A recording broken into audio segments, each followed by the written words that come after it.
Practical geometry chapter number 8 exercise 8.1। आज के इस लेसन में हम इस एक्सरसाइज के क्वेश्चन सॉल्व करने जा रहे हैं, जिसमें क्वेश्चन नंबर 5 की स्टेटमेंट है construct rhombus when one side equals 7 centimetre and base angle equals 45 degree. अच्छा, आपके इल्म में है कि इससे पहले जो 4 क्वेश्चंस हम सॉल्व कर चुके हैं उसमें हमने कंस्ट्रक्ट किए थे रेक्टेंगल और स्क्वायर। अब जो हम कंस्ट्रक्ट करने जा रहे हैं उस ज्योमेट्रिकल शेप का नाम है रोम्बस। मैं थोड़ा सा इसकी डेफिनेशन आपको बता दूं और इसके स्ट्रक्चर के बारे में बता दूं। देखिए, स्क्वायर की तरह रोम्बस भी एक ऐसी ज्योमेट्रिकल शेप है जिसके हर साइड की लेंथ इक्वल होती है। हर साइड का मतलब चारों 4 साइड्स की लेंथ इक्वल होती है, ठीक है ना। जिस तरह स्क्वायर के 4 साइड्स की लेंथ इक्वल है, इसी तरह रोम्बस भी है। तो फिर डिफरेंस क्या हुआ रोम्बस और स्क्वायर में? रोम्बस और स्क्वायर में डिफरेंस ये है कि स्क्वायर के हर वर्टेक्स पर एंगल बना होता है 90 डिग्री का, जबकि रोम्बस में ऐसा कुछ भी नहीं है। रोम्बस के वर्टिसेस पर 90 डिग्री का एंगल नहीं होता। यही वो पॉइंट है जो रोम्बस को स्क्वायर से अलग कर देती है।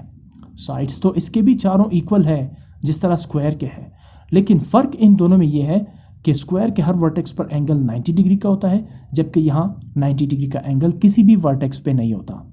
जिस तरह रेक्टेंगल और पैरेललोग्राम है, दोनों की जो अपोजिट साइड्स की लेंथ होती है वो इक्वल होती है, लेकिन रेक्टेंगल के हर वर्टेक्स पर 90 डिग्री का एंगल होता है, जबकि पैरेललोग्राम में ऐसे नहीं होता। इसी तरह स्क्वायर और रोम्बस भी सिमिलर ज्योमेट्रिकल शेप्स, सिमिलर तो नहीं कहेंगे इसको, डिफरेंस इनमें ये है कि इनके साइड्स की लेंथ इक्वल रहती है, सेम रहती है, बट 90 डिग्री का एंगल डिफरेंस में आता है। स्क्वायर के हर वर्टेक्स पर एंगल 90 डिग्री का होता है, जबकि रोम्बस में ऐसा कोई भी एंगल नहीं होता जो 90 डिग्री का हो। क्वेश्चन में जो 2 इंपॉर्टेंट पॉइंट्स गिवन है इस कंस्ट्रक्शन के लिए, वो है बेस लाइन साइड जो 7 सेंटीमीटर है। तो इसका मतलब ये हुआ कि अगर एक साइड की लेंथ 7 सेंटीमीटर है तो चारों साइड्स की लेंथ 7 सेंटीमीटर होगी, जबकि बेस एंगल जो है वो रोम्बस की 45 डिग्री। आपको जो फिगर नज़र आ रही है ये एक रोम्बस है जिसे मैं कंस्ट्रक्ट कर चुका हूँ। इसके साइड पी क्यू की लेंथ भी 7 सेंटीमीटर है, पी एस की लेंथ भी 7 सेंटीमीटर, आर एस की लेंथ जो मैंने लिखी नहीं है डेफिनेटली 7 सेंटीमीटर है, जो मैं प्रूव करके दिखाऊंगा, और क्यू आर की लेंथ भी 7 सेंटीमीटर है।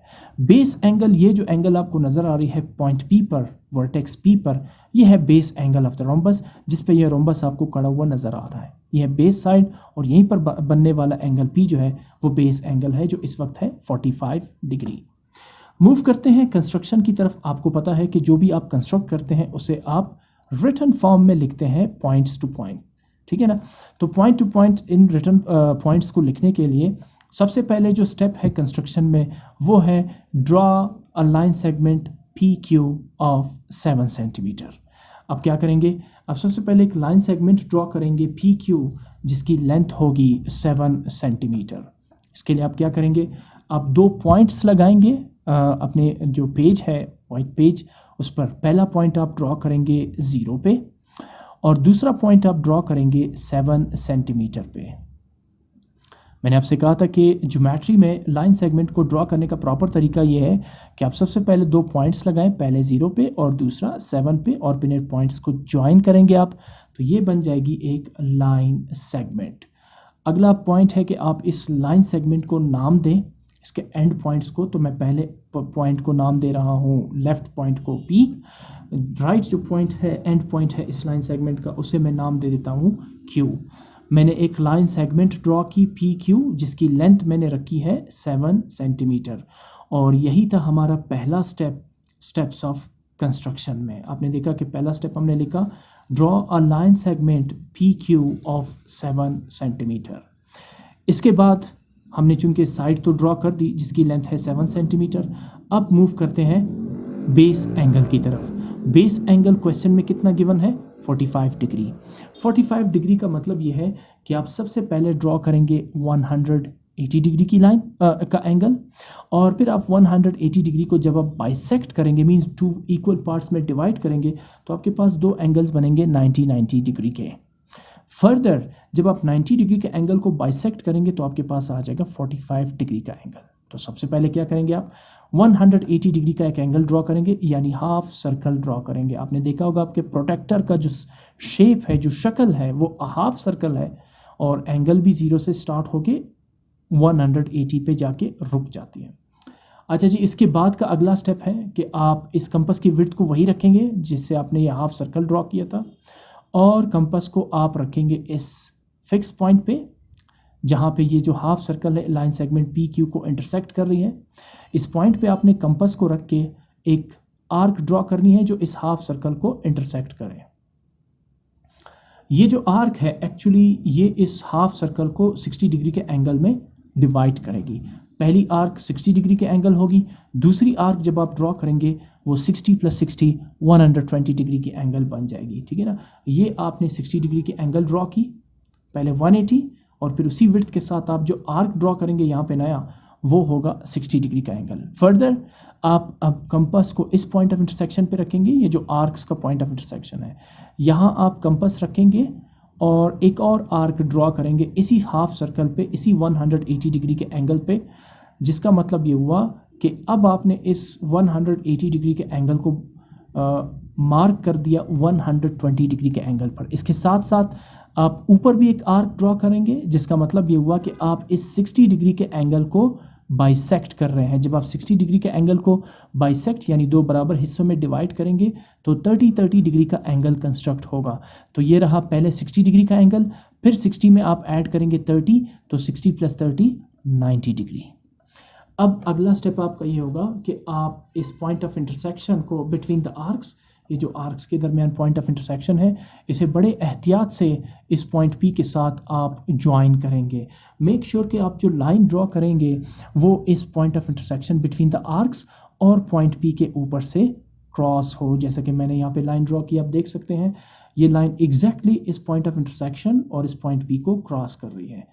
इस चीज़ को देखने के लिए कि क्या ये एंगल वाकई 90 डिग्री का है, मैं मेजर करूँगा। अगर यहाँ पे आपसे गलती होती है यानी ये एंगल 90 डिग्री का एंगल नहीं बनता, तो आप आगे मूव नहीं करेंगे। यहाँ आप देख सकते हैं ये बेस लाइन है प्रोटेक्टर की, जो मैंने लाइन सेगमेंट पी क्यू के ऊपर रखी है। ये बेस लाइन के पीछे बिल्कुल छुप गई है ये लाइन पी क्यू, यही सही तरीकाकार है। और ये जो लाइन आपने ड्रॉ की है एग्जैक्टली 90 डिग्री के एंगल की एक लाइन बनती हुई नज़र आ रही है आपको। इसके बाद का मैंने आपसे कहा कि अब हम ड्रॉ, ये जो एंगल आपको नज़र आ रहा है, ये जो दो लाइनें हैं इनके बीच में, ये 90 डिग्री का एंगल है। 90 डिग्री को हाफ करेंगे तो क्या बनेगा 45 डिग्री। तो क्वेश्चन भी यही कह रहे हैं कि इस रोम्बस का जो बेस एंगल है वो कितना होना चाहिए 45 डिग्री। तो अब मैं क्या करूँगा, अब मैं कंपास की विड्थ चेंज करने में आज़ाद हूँ, ठीक है। यहाँ आप कंपास की विड्थ जितना कम रखेंगे, इस तरह का पॉइंट ऑफ इंटरसेक्शन आर्क्स का वो इस पॉइंट पी के उतना ही करीब बनेगा। जितनी आप इस कंपास की विड्थ ज़्यादा रखेंगे, ये पॉइंट ऑफ इंटरसेक्शन उतनी ही दूर बनेंगे। ये जो पॉइंट ऑफ इंटरसेक्शन है, सबसे पहले कंपास को आप इस पॉइंट पे रखेंगे जो 90 डिग्री का पहला पॉइंट है, और आप इसके सामने एक आर्क ड्रॉ करेंगे। सामने इसलिए क्योंकि आप 90 डिग्री के एंगल को बाइसेक्ट कर रहे हैं। इसके बाद जहाँ पे 90 डिग्री का एंगल पूरा होता है, यानी इस पॉइंट पे कंपास को रख के आप इस प्रीवियस आर्क को इंटरसेक्ट करेंगे कुछ इस तरह से। ये आपने आर्क ड्रॉ की जो प्रीवियस आर्क को इंटरसेक्ट कर रही है, ठीक है ना। अब इस पॉइंट ऑफ इंटरसेक्शन को आपने ज्वाइन करना है पॉइंट पी के साथ। बड़े एहतियात से आपने इस चीज़ का ख्याल रखना है कि जो लाइन आप लगाने जा रहे हैं वो एग्जैक्टली इस पॉइंट ऑफ इंटरसेक्शन के ऊपर से ही पास हो, और एग्जैक्टली इस पॉइंट पी के ऊपर ही आए। बड़े एहतियात से आपने इस लाइन को ड्रॉ करना है। थोड़ी सी लाइन लेफ़्ट राइट हो गई तो एंगल 45 डिग्री का नहीं होगा। मैं यहाँ पे चेक कर रहा हूँ कि क्या वो लाइन वाकई इस पॉइंट ऑफ इंटरसेक्शन से ऊपर से पास हो रही है। अगर नहीं तो फिर आपने इसको ठीक करना है। किस तरह से आपने अभी यहाँ पे देखा। अगेन मैं इस बात को मेक श्योर कर रहा हूँ कि ये जो लाइन मैंने ड्रॉ की है एग्जैक्टली 45 डिग्री की हो। आप देख सकते हैं ये बेस लाइन है पी क्यू जो 180 डिग्री की लाइन है, ये 90 डिग्री की लाइन है जो मैंने ड्रॉ की, और ये रही 45 डिग्री की, exactly 45 degree between 40 and 50 degree.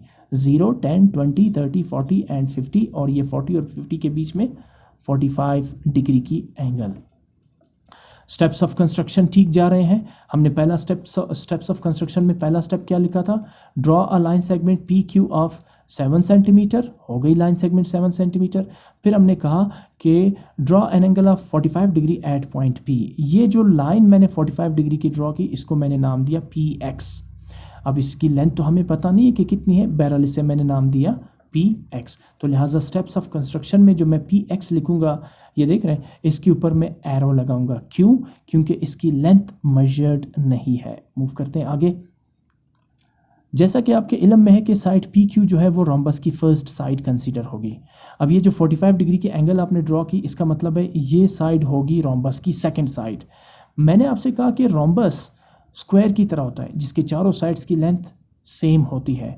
तो अगर रोम्बस के साइड पी क्यू की लेंथ 7 सेंटीमीटर है तो अगले साइड की लेंथ भी 7 सेंटीमीटर ही होगी। इसके लिए मैं क्या करूँगा, मैं कंपस की विड्थ को रखूँगा 7 सेंटीमीटर। इसके लिए मैं कंपस के फिक्स्ड एज को 7 सेंटीमीटर पे रखूँगा और जो पेंसिल वाली टिप है उसे मैं 0 पे फिक्स करने की कोशिश करता हूँ ताकि कंपस की जो विड्थ है वो एग्जैक्टली 7 सेंटीमीटर ही रहे। ये 7 सेंटीमीटर की विड्थ के साथ कंपस को मैंने रखा पॉइंट पी के ऊपर और लाइन सेगमेंट पी एक्स को मैं इंटरसेक्ट करने जा रहा हूँ। जिस पॉइंट पे line segment P x intersect हो रही है, इस पॉइंट को आप नाम देने जा रहे हैं पॉइंट पी क्यू। ऐसा आपने दे दिया। तो चौथा वर्टेक्स होगा आर, ठीक है ना, पी क्यू आर एस, ठीक है। और इस लाइन की लेंथ कितनी थी? 7 सेंटीमीटर, बिकॉज जो कंपस है उसकी विड्थ मैंने 7 सेंटीमीटर रखी। यही स्टेप्स ऑफ कंस्ट्रक्शन में लिखने जा रहे हैं। आप क्या लिखेंगे? आप कि take P as centre and draw an arc of radius 7 centimetre which intersects line segment P X at point S. क्या किया आपने? कंपस को पॉइंट पी पे रखा और एक लाइन सेगमेंट एक आर्क ड्रॉ की, ठीक है ना। आर्क ने जिस पॉइंट पर इस पी एक्स को इंटरसेक्ट किया उस पॉइंट का नाम रखा आपने पॉइंट एस। आगे मूव करते हैं। कंपस की विड्थ आपने 7 सेंटीमीटर ही रखनी है बिकॉज मैं ड्रॉ करने जा रहा हूँ third side of the rhombus. इसके लिए मैं मेक श्योर करना चाहता हूँ कि कंपस की विड्थ अभी भी 7 सेंटीमीटर रहे। सो ये आपके सामने है, कंपस की विड्थ 7 सेंटीमीटर है, एग्जैक्टली 7 सेंटीमीटर है। अब नेक्स्ट थर्ड साइड के लिए मैं कंपस को रखूँगा पॉइंट एस पर और बिल्कुल इसके सामने एक और आर्क ड्रॉ करने जा रहा हूँ। ये मैंने कंपस को रखा पॉइंट एस पर और फोर्थ साइड ड्रॉ करने के लिए मैं इसके सामने एक आर्क ड्रॉ करूँगा कुछ इस तरह से। इसके बाद कंपस की सेम विड्थ रहेगी और अब इस फोर्थ साइड को कंप्लीट करने के लिए मैं कंपस को रखने जा रहा हूँ पॉइंट क्यू के ऊपर। ये रहा पॉइंट क्यू और मैं एक ऐसी आर्क ड्रॉ करूँगा जो प्रीवियस आर्क को इंटरसेक्ट करें कुछ इस तरह से। ये जो point of intersection between the arcs नज़र आ रही है आपको, आप इसको नाम देंगे point P Q S R यानी पी क्यू आर एस। इसको आप नाम देंगे पॉइंट आर। ये रहा पॉइंट आर। ऑलमोस्ट आपका रोम्बस कंप्लीट हो चुका है। अब आपने क्या करना है, एस को ज्वाइन करेंगे आर के साथ या पहले क्यू को ज्वाइन करें आर के साथ और फिर एस को ज्वाइन करें आर के साथ। आप देख रहे हैं ये लेंथ एग्जैक्टली 7 सेंटीमीटर है, ये 0 और ये 7 सेंटीमीटर, ठीक। सो मैं मेक श्योर कर रहा हूँ कि ये जो लाइन है ये पॉइंट एस और आर को टच करे या इंटरसेक्ट करे। ये बन गई third side of the rhombus which is 7 centimetre. और अब आप इसकी बनाएंगे फोर्थ साइड। साथ में आप देख भी लें कि इसकी लेंथ क्या एग्जैक्टली 7 सेंटीमीटर है या नहीं। तो बिल्कुल ये लेंथ जो है वो 7 सेंटीमीटर ही है। आपका रोम्बस कंप्लीट हो चुका जिसके फर्स्ट साइड पी क्यू की लेंथ है 7 centimetre, second side P S की लेंथ भी 7 centimetre, third side S R की लेंथ भी 7 सेंटीमीटर और फोर्थ साइड क्यू आर की लेंथ भी 7 सेंटीमीटर ही है। आप चेक कर सकते हैं, ये लेंथ देखें, ये 0 और जो दूसरा है वो 7 सेंटीमीटर। तो एग्जैक्टली 7 सेंटीमीटर फोर्थ साइड की भी लेंथ है। ये है वो रोम्बस जिसे आपने कंस्ट्रक्ट किया स्टेप्स ऑफ कंस्ट्रक्शन को फॉलो करते हुए। अब आते हैं स्टेप्स ऑफ कंस्ट्रक्शन को कंप्लीट करने के लिए, ठीक है ना। आपने कहाँ तक किया था? यहाँ तक, थर्ड पॉइंट तक। फोर्थ पॉइंट आपने क्या किया? Take S as centre and draw an arc of radius 7 centimetre. आपने क्या किया कि कंपस को आपने एस पे रख के यहाँ एक आर्क ड्रॉ किया। इसके बाद आगे आपने क्या किया? Take QS center and draw an arc of radius 7 centimeter which intersects the previous arc at point R. आपने क्या किया, कंपास की विड्थ 7 सेंटीमीटर रखी और कंपास को रखा आपने क्यू पर और एक आर्क ड्रॉ की जो इस प्रीवियस आर्क को इस पॉइंट पर इंटरसेक्ट कर रही है, जिसे आपने नाम दिया पॉइंट आर। इसके बाद का अगला स्टेप क्या है, join S to R and Q to R. आपने क्या किया, पहले एस को आर से ज्वाइन किया और फिर क्यू को आर से ज्वाइन किया। इसके नतीजे में क्या हुआ, hence P Q R is the required rhombus. ऐसा करने से क्या हुआ, पी क्यू आर एस आपके पास रोम्बस कंप्लीट हो गया, जिसके साइड की लेंथ है 7 सेंटीमीटर और जिसका बेस एंगल है 45 डिग्री। अच्छा जी, इसके बाद मूव करते हैं क्वेश्चन नंबर 6 की तरफ। Once again you are going to construct a rhombus when its side is 5 centimetre and diagonal is 8 centimetre. Now the question arises, what is the difference between question number 5 and 6? The only difference between these two questions is there dimensions. यहाँ देखिए, वहाँ पर एक side की length given थी, यानी चारों sides की लेंथ गिवन थी और एक बेस एंगल गिवन था, जबकि यहाँ पर आपको 2 लेंथ्स गिवन है, कोई एंगल गिवन नहीं है। This is the difference between these two questions. तो आप इसे कैसे कंस्ट्रक्ट करेंगे, जब डायगोनल, आपको पता है डायगोनल क्या है, किसी भी स्क्वायर या रोम्बस के 2 वर्टिसेस के दरमियान जो लेंथ होती है, जैसे ए और सी के दरमियान लेंथ देख रहे हैं, यह डायगोनल है। तो डायगोनल की लेंथ कितनी है, 8 सेंटीमीटर, और एक साइड की लेंथ कितनी है रोम्बस की, 5 सेंटीमीटर। अगर एक साइड की लेंथ 5 सेंटीमीटर है तो rest of the sides will also be of 5 centimetre, बाकी साइड्स की लेंथ भी 5 सेंटीमीटर ही होगी। तो कैसे कंस्ट्रक्ट करेंगे या इसे हम, जब सिर्फ हमें डायगोनल और एक साइड की लेंथ गिवन हो। सबसे पहले आप स्टार्ट लेंगे इस डायगोनल से और इसी के ऊपर नीचे ही ये रोम्बस जो है वो कंस्ट्रक्ट होगा। तो आपके स्टेप्स ऑफ कंस्ट्रक्शन में स्टार्ट लेंगे, draw a line segment A C of 8 centimetre. Diagonal की लेंथ कितनी है, 8 सेंटीमीटर, तो आप एक लाइन सेगमेंट ड्रॉ करेंगे ए सी जिसकी लेंथ हो 8 सेंटीमीटर। कैसे करेंगे आप, सबसे पहले आप इस प्लेन पेज पर, जो वाइट पेज है, यहाँ पर आप एक मेजरमेंट करेंगे, एक लाइन आप ड्रॉ करेंगे जिसकी लेंथ होगी 8 सेंटीमीटर। वंस अगेन जब आप लाइन ड्रॉ करेंगे तो इसके लिए आपने क्या करना है, 2 मार्क्स लगाने हैं।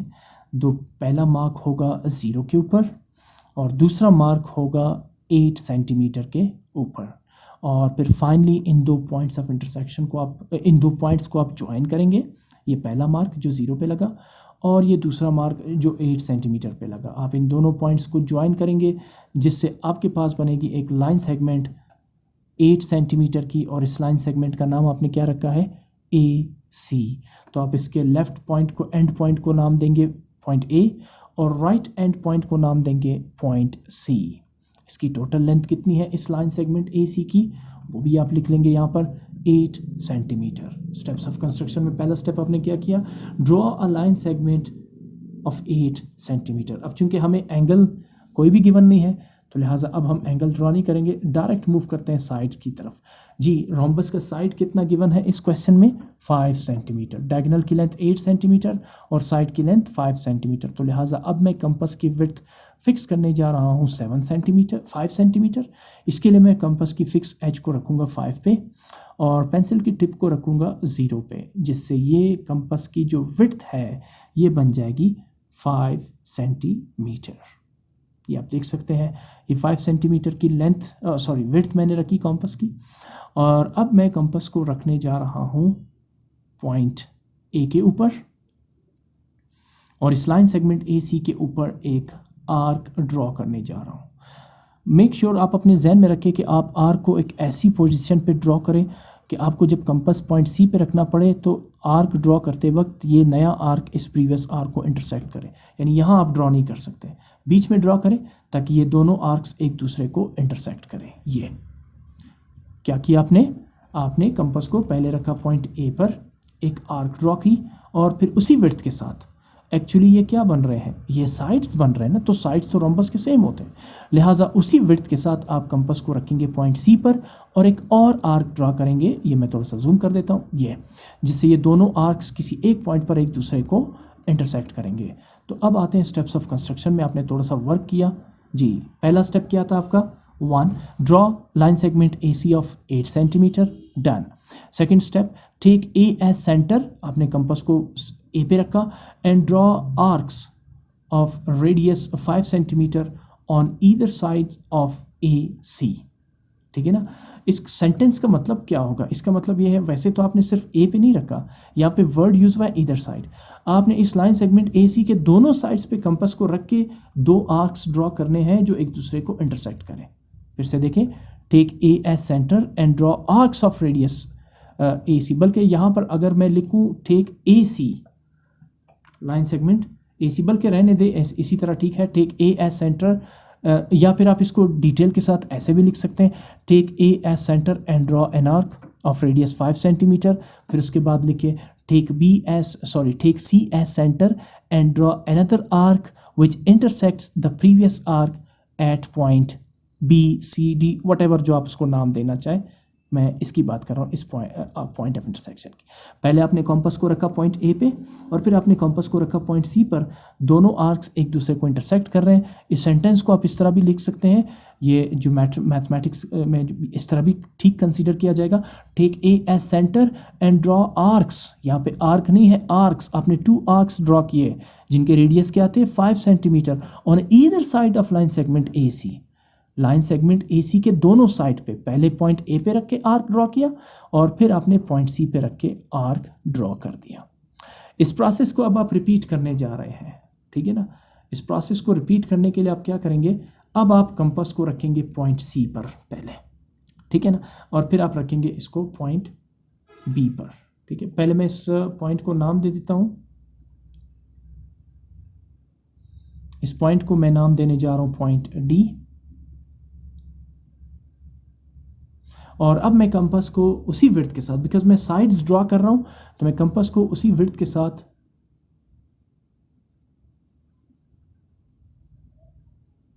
रख के मैं सबसे पहले चेक करना चाहता हूं कि क्या कंपास की विड्थ सेम है, एग्जैक्टली वही रेडियस है कंपास की।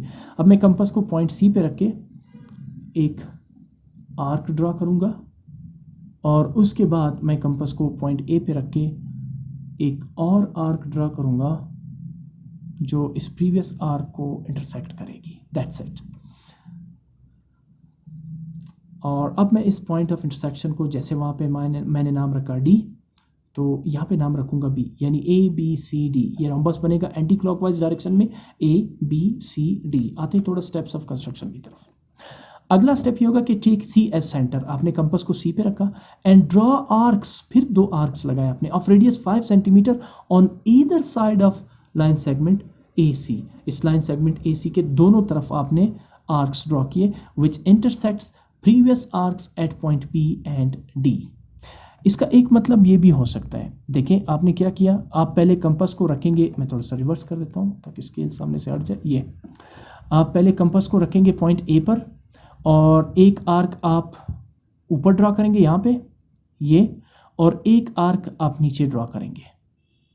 फिर आप कंपास को रखेंगे पॉइंट सी पर, एक आर्क आप ऊपर ड्रॉ करें जो इस प्रीवियस आर्क को इंटरसेक्ट करे, और एक आर्क आप नीचे ड्रॉ करें जो इस प्रीवियस आर्क को इंटरसेक्ट करे। दोनों मतलब ठीक है ना, बल्कि ये ज़्यादा आपके लिए आसान रहेगा। आप क्या करेंगे, पहले आप कंपास को रखें पॉइंट ए पर, एक आर्क आप ऊपर लगाएं इस लाइन सेगमेंट ए सी के, और एक आर्क आप नीचे लगाएं लाइन सेगमेंट ए सी के। इसका मतलब यही हुआ कि draw arcs of radius 5 centimetre on either side of A C, ठीक है ना, यही तरीका ठीक रहेगा। कंपास को आप रखें पॉइंट ए पर, एक आर्क आप ऊपर लगाएं और एक आर्क नीचे लगाएं। फिर कंपास को रखें आप पॉइंट सी पर, फिर एक आर्क ऊपर लगाएं और एक आर्क नीचे लगाएं, जिससे ये दोनों प्रीवियस आर्क्स इंटरसेक्ट्स होंगे किस पॉइंट्स पर, पॉइंट डी और पॉइंट बी पर, या पॉइंट बी और पॉइंट डी पर। ये तरीका ठीक है। अगर आपको पहले वाला तरीका समझ नहीं आया, आपकी आसानी के लिए मैंने ऐसे बता दिया, वैसे आप उस तरह से भी कर सकते हैं, ठीक है ना। पहले आप पॉइंट ए पे रख के आप एक आर्क यहाँ ड्रॉ करें, फिर पॉइंट सी पे रख के ऊपर आर्क ड्रॉ करें ताकि दोनों इंटरसेक्ट्स हो, और फिर इसी तरह पॉइंट सी पे रख के आर्क्स आप ड्रॉ करें, या इस तरह करें कि कंपास को आप रखें पॉइंट ए पे, पहले ऊपर फिर नीचे, और फिर कंपास को पॉइंट सी पे रख के पहले ऊपर वाली आर्क को इंटरसेक्ट करें और फिर नीचे वाली आर्क को इंटरसेक्ट करें। दोनों तरीके से ठीक रहेगा ये। इन दोनों पॉइंट्स ऑफ इंटरसेक्शन को आपने नाम दिए बी डी। आपका अगला स्टेप क्या होगा, तरतीब के साथ, पहले आप पॉइंट ए को बी के साथ ज्वाइन करेंगे, ठीक है ना, फिर बी को ज्वाइन करेंगे सी के साथ, फिर सी को डी के साथ, और फिर ए को ज्वाइन करेंगे आप डी के साथ। इस तरह आपका जो रोम्बस है वो कंप्लीट हो जाएगा। तो आपने क्या करना है, सबसे पहले आप ज्वाइन करेंगे पॉइंट ए को बी के साथ, इसके बाद आप ज्वाइन करेंगे बी को पॉइंट सी के साथ,